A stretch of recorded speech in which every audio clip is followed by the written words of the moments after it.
اسلام سے قبل حضرت ابو بکر صدیق رضی اللہ تعالیٰ عنہ کا شمار علاقہ کے بڑے تاجروں میں ہوتا تھا۔ ایک مرتبہ تجارت کے سلسلے میں آپ رضی اللہ تعالیٰ عنہ ملک شام تشریف لے گئے۔ وہاں قیام کے دوران ایک رات آپ رضی اللہ تعالیٰ عنہ نے خواب دیکھا کہ چاند اور سورج آسمان سے نیچے اتر آئے ہیں اور آپ رضی اللہ تعالیٰ عنہ کی گود میں داخل ہو گئے ہیں۔ حضرت ابو بکر صدیق رضی اللہ تعالیٰ عنہ نے ایک ہاتھ سے چاند اور دوسرے ہاتھ سے سورج کو پکڑ کر اپنے سینے سے لگا لیا اور انہیں اپنی چادر میں چھپا لیا۔ صبح آپ رضی اللہ تعالیٰ عنہ بیدار ہوئے تو اس عجیب و غریب خواب کی تعبیر پوچھنے کے لیے قریب ہی ایک راہب کے پاس تشریف لے گئے۔ اس راہب نے سارا خواب سن کر آپ سے پوچھا، آپ کا نام کیا ہے؟ آپ کہاں کے رہنے والے ہیں؟ حضرت ابو بکر صدیق رضی اللہ تعالیٰ عنہ نے فرمایا، میرا نام ابو بکر ہے اور میں مکہ معظمہ کا رہنے والا ہوں۔ میرا تعلق قبیلہ قریش سے ہے۔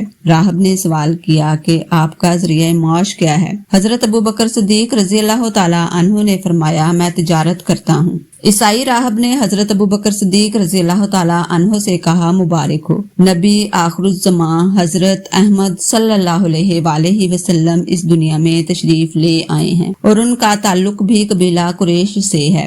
وہ آخری نبی ہیں۔ اگر یہ نبی پاک نہ ہوتے تو اللہ تعالیٰ زمین اور آسمان کو پیدا نہ فرماتا اور نہ کسی نبی کو پیدا فرماتا۔ وہ تمام رسولوں کے سردار ہیں۔ اے ابو بکر، تم ان کے دین میں شامل ہوں گے اور ان کے بعد ان کے خلیفہ بنو گے۔ یہ ہے تمہارے خواب کی تعبیر۔ اے ابو بکر، میں نے اس نبی صلی اللہ علیہ وآلہ وسلم کی تعریف و توصیف تورات میں پڑھی ہے اور زبور و انجیل میں ان کا ذکر پڑھا ہے۔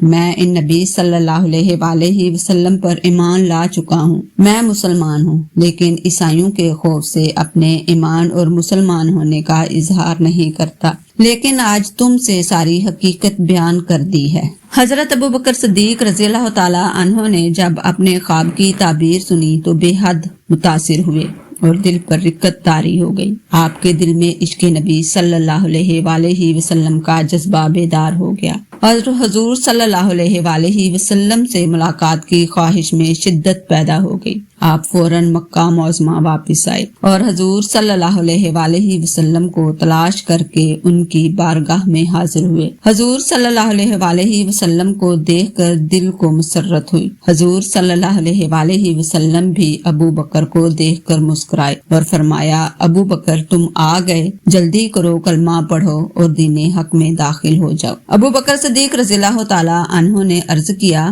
حضور صلی اللہ علیہ وآلہ وسلم، کیا کوئی معجزہ دیکھ سکتا ہے؟